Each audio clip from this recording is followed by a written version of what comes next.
global energy landscape in the recent past has seen a couple of major developments. If I would like to take the prominent ones, they include the shale development and a significant shift towards gas economies in the different countries.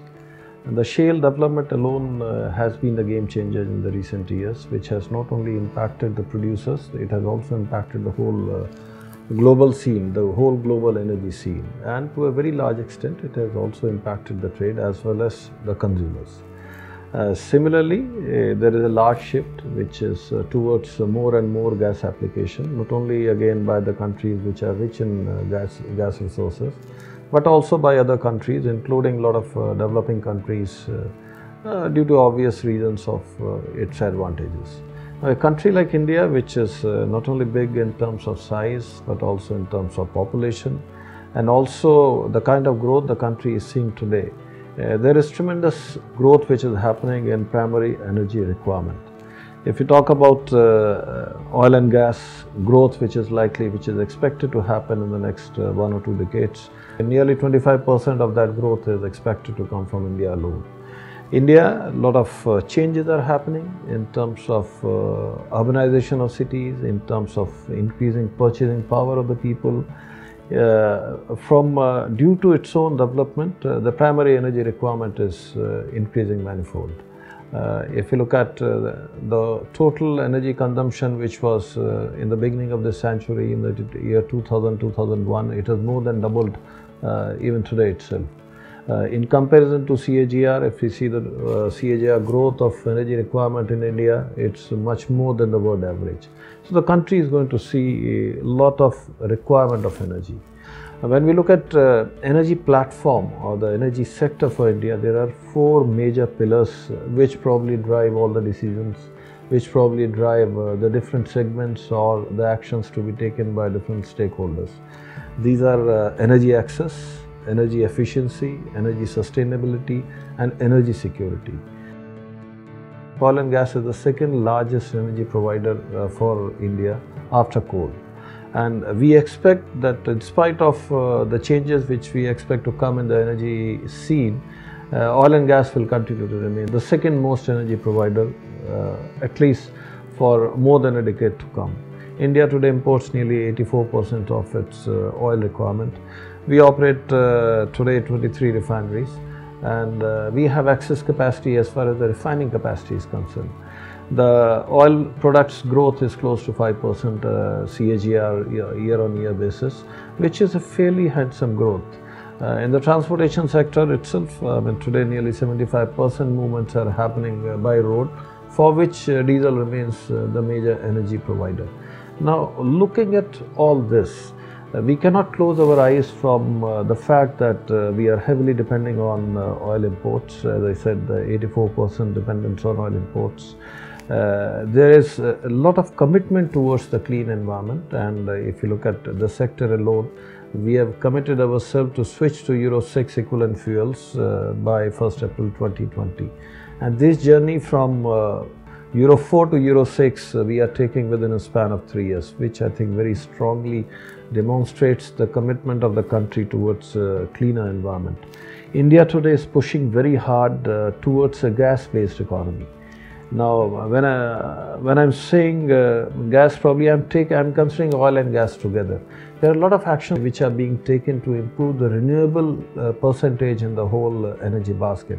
By 2022, the country has committed itself to generate 175 gigawatt of renewable energy, and by 2030 we commit ourselves to produce close to 40% of our energy powered by renewable sources. I think these are very strong commitments, and we can see the actions which are happening to achieve these commitments.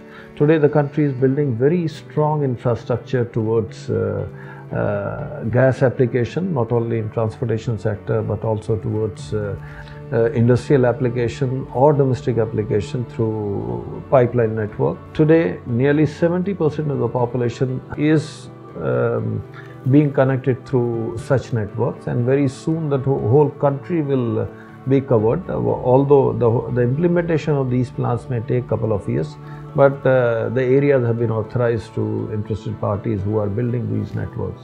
While there are tremendous initiatives towards increasing its own domestic production by policy changes involving global players in this activity, simultaneously a lot of infrastructure is being built to import more and more gas to meet the country's requirement.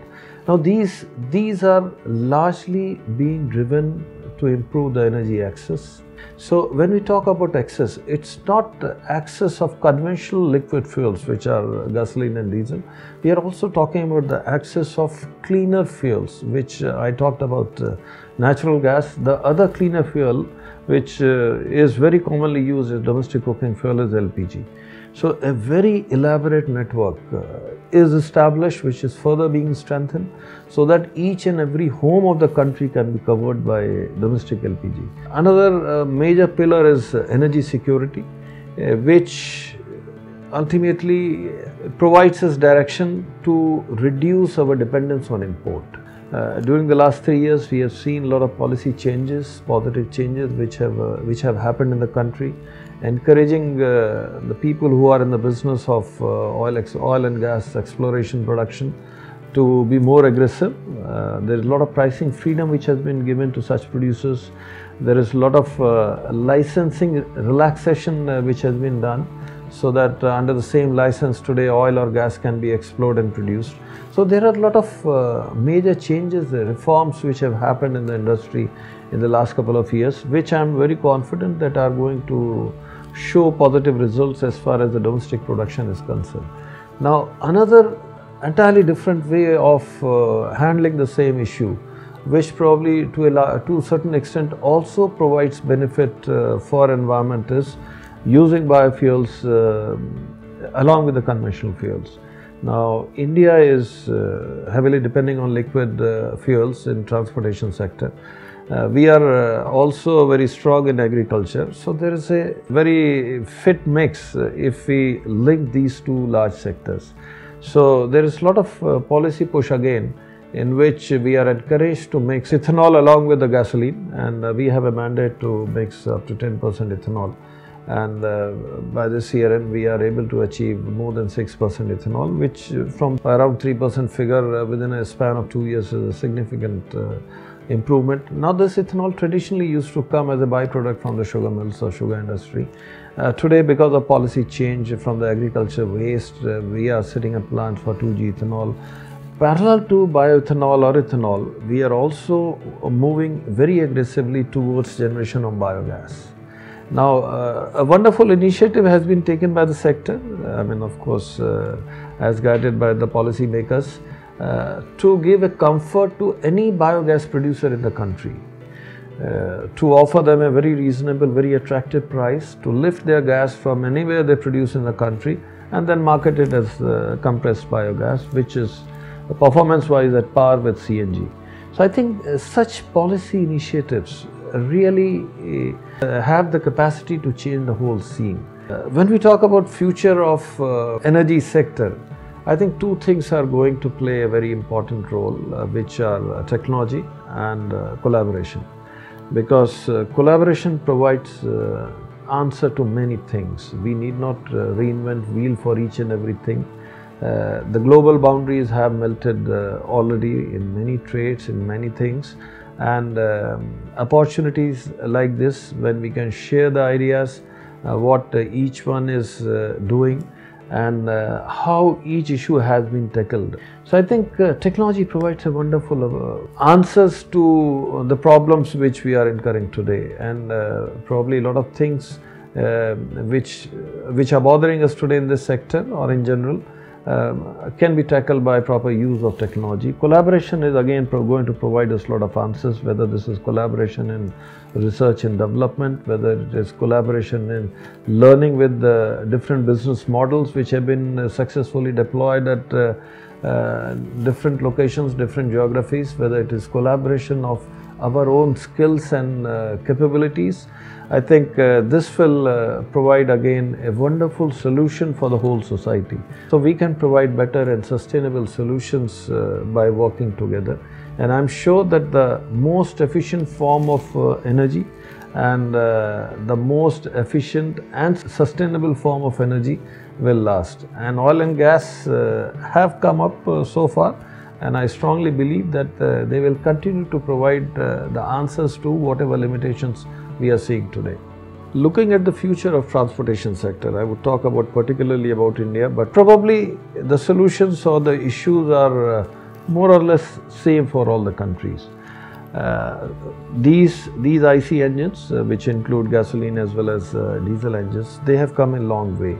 If you talk about today a Euro 6 diesel engine, it is as clean as a Euro 6 CNG engine. So I think the technology has really matured. It also opens our minds that probably let's not limit our thinking to whatever we have today. While the better solutions or entirely different solution by way of, if you talk about EVs, they are also coming up very fast. Everything has to complement each other. I am not seeing that EVs are going to compete heavily with the conventional vehicles. I think there are pros and cons of each technology. When we compare, probably it's not fair to compare EV with the gasoline engine alone, because EV, looking in isolation from the way we are generating power, is not a fair comparison. So I think looking at this, probably both forms of transportation will be complementing each other. There might be different solutions which would be coming for two-wheelers, three-wheelers and four-wheelers and heavy vehicles. Probably the kind of battery storages which we are using today are not the only answers. There are a lot of work which is being done, including ourselves. We are also doing a lot of work on other forms of battery storages, which probably would provide different solutions for different segments. So whatever is more efficient, sustainable and economically viable is going to be preferred by the consumers. And I'm sure that while EVs have some space, the IC engines will continue to improve themselves and will continue to provide major options for the transportation in future also.